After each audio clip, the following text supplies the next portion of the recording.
Okay. Hola, hola. Just getting set up on Instagram. Buenos días, buenas tardes. It is just me today. So, 1 second. Almost there. Hmm.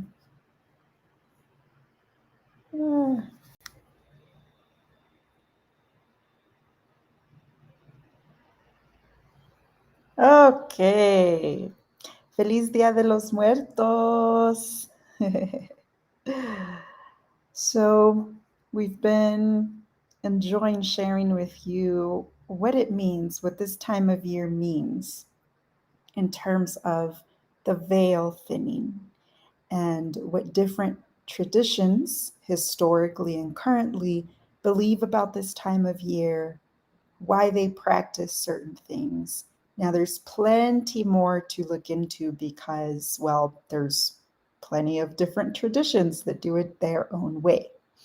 But today, since I am Mexican and we are in Oaxaca, which is probably the second biggest celebratory destination for Dia de los Muertos. So, wanted to tell you about our traditions. Now, the interesting thing about Dia de los Muertos, like many things in our Mexican culture, is that it's a very blended tradition. We do know that the Mexica, so that's pre Hispanic, Mesoamerican, more indigenous cultures, have certain beliefs. They have a cosmic world vision around death. And they did include death as part of living. Part of the belief system is that there is a location, like an actual location. And I just want to look at my notes so I don't say the wrong thing here because it's in Nahuatl, which I'm trying to learn actually. So on your way to Mictla, which is at the actual location of where you go when you die, there are 9 levels. There's a journey that our dead loved ones go through and that we will go through. This is what the Mexicas believed. And there's a goddess. So that's the original version of the Catrina. On Instagram, you see my makeup. I will be posting part of my photo shoot in Etla. When people do makeup with the skulls, that actually has its own history. Originally, it was an Aztec goddess who was in this kind of underworld. And so you went through 9 obstacles, or 8. The ninth stage was the actual land of the dead. And the original traditions around Dia de los Muertos was to help our loved ones make the journey. So the food, water, so also altars have a representation of all of the elements. So we provide water to quench the thirst of the spirit. We provide food, and usually it's food that our loved ones enjoyed. In Mexico, we use pretty general things like mole, tamales, mezcal or tequila, um, and pan de muerto, which is the bread of the dead. So there's also levels of the altar. Some people do 2 levels to symbolize earth, earthly, kind of the material world, and then heaven or the spiritual world. Other people do 3 to include the underworld, or more to include other parts. I've also realized being here in Oaxaca that every village has their own differences. For example, one set of people believe that if you had a loved one die within this year, which I did, my auntie Henny, I love you. So if you lost someone within this year, they should not be on your altar because you are still in duelo, you're still in the grieving process. And if the soul of that loved one comes to visit, with all that you're offering, the ofrendas that I just mentioned and a few others that I did not mention, then the soul might get confused because you're still attached while you're going through the grieving process. And then the soul would get stuck between worlds. And we don't want that. We want our loved ones to be free.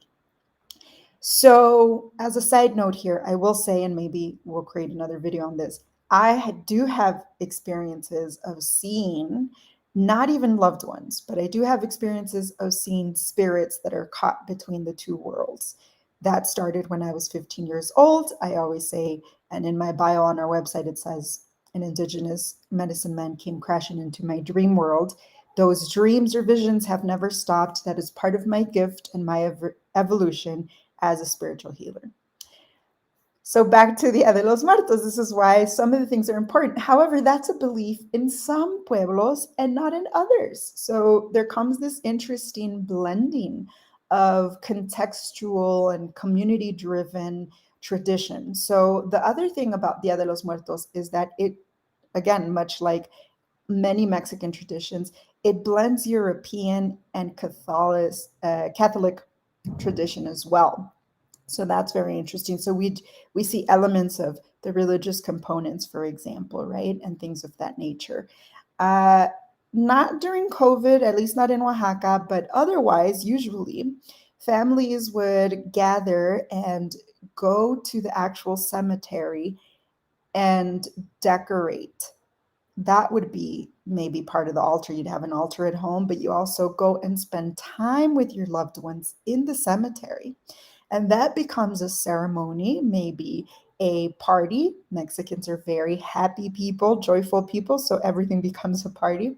And they could spend hours, maybe even a full day celebrating at the cemetery. Another interesting fact is the Catrina, the makeup, the skull makeup. So that was not originally part of the tradition of Dia de los Muertos. It started out, like I was saying earlier, with this Aztec goddess that is lives or kind of is the goddess of this mythical land of where we go once we've passed away. And then in 1910, there were some political cartoonists who created this image of a very made up yet skull like woman. It actually started with the feminine. And the dress, like what they wore, the dress and the hats, if you look at traditional ways of dressing up as a Catrina, it's very wealthy.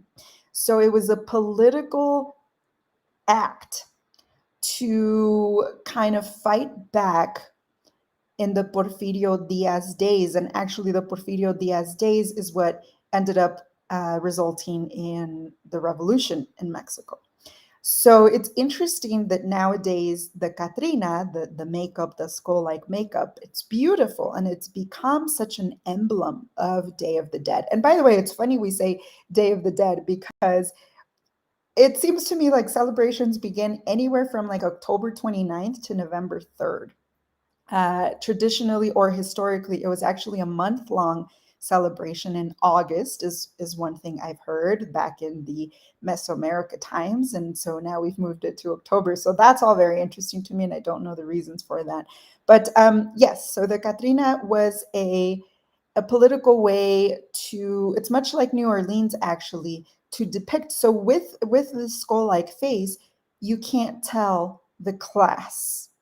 And leading up to the revolution, it was a lot like what we know in America as the top 1% of people were the wealthiest in Mexico, and then there was everybody else. So it was this political cartoonist created this skull-like feature as a mockery, actually. So funny enough, it stuck, and now we wear it so with so much pride, right? What else? There are other elements. Oh, I have these beautiful flowers here. So these are called cempasúchil, okay, the marigolds. The ones that are a little bit more reddish there, these here, the smaller ones, I believe those are called San Miguelito or just Miguelito. And these, in some traditions, in some pueblos, these symbolize the light of the sun, which will shine. So in order to shine the light, on the path from life to death of our loved ones, and also so that they come back every year. They're also very fragrant. They're almost incense like, the scent. It's really, really beautiful. They give you so many when you go and buy them that it fills up your entire home with this beautiful scent. And so, again, we're using the elements, but also all of our senses to bring back the dead, the spirits, um, to to lead them in the right direction, right? So I did want to mention that there are fields, and it's only during the season, actually, the fields of the marigolds. So that's a very beautiful image. Um, there's candles on the altar. So again, the element of fire, using all the elements, but also lighting the path. Some people put very first thing on October 28th, will put a glass of water. And they say, in case there are early arrivals, maybe some of our loved ones eager to get back and feel loved again. And, I definitely encourage you to watch the movie Coco, because it is a very beautiful depiction of our tradition and our beliefs, and why this is so important to us.